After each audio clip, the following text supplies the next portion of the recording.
quelques pas de la deuxième édition du tournoi scolaire UFOAB, les sélections nationales du Togo, les U15 féminines ainsi que les U15 masculines ont eu droit le week-end dernier à un mini-gala au stade Omnisport de Lomé. Chez les garçons, U15 sélection gagne Kolgolo par 3 buts à 1, Planète Foot perd 2 buts à 3 face à U15 sélection et enfin un match nul entre FSA et U15 sélection. Chez les filles, U15 sélection fait un match nul face à Romario et FSA. Par contre, gagne Planète Foot par 1 but à 0. Ce gala boucle le troisième regroupement des sélections. Également, ils étaient dans la posture d'une compétition proprement dite. Il s'agit de mettre les enfants dans les conditions de compétition. Donc nous sommes en train de les mettre dans les conditions de compétition dans la limite de possible. Nous sommes à notre troisième regroupement.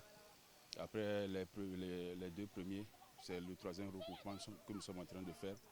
Et enfin, qu'ils soient aguerris pour la compétition qui est à notre porte. Bien que les préparatifs soient difficiles compte tenu de leur statut d'élève, les joueurs ne déméritent pas. Ils essaient de mettre en pratique les conseils donnés par les coachs. Ce matin, nous sommes là pour continuer les préparatifs. Comme vous l'avez dit, les corrections sont en train quand même les enfants sont en train d'améliorer quand même, de comprendre ce qu'on leur a dit l'autre fois. Mais c'est un peu difficile parce que c'est des élèves. Et après le premier regroupement, ils sont repartis dans leur établissement. On se retrouve ce matin. Et dans ces conditions de compétition, de mini-compétition, on est en train de faire en même temps les corrections qu'il faut quand même apporter avant le dernier regroupement qui nous amènera directement à la compétition.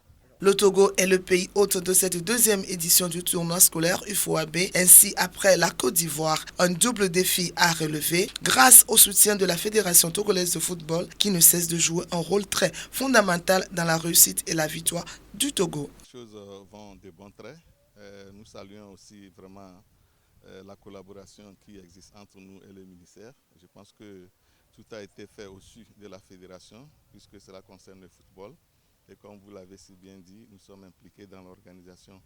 Je pense qu'aujourd'hui, on a appuyé le ministère pour faire la sélection des deux équipes que vous voyez au niveau de féminin et de masculin. Nous avons aussi un droit de regard pendant les séances d'entraînement. Et la cause pour laquelle nous sommes ici, c'est parce que les jeunes sont en train de jouer un match, des matchs amicaux, et qui vont nous permettre de les observer encore, de donner des indications aux entraîneurs sur des observations faites.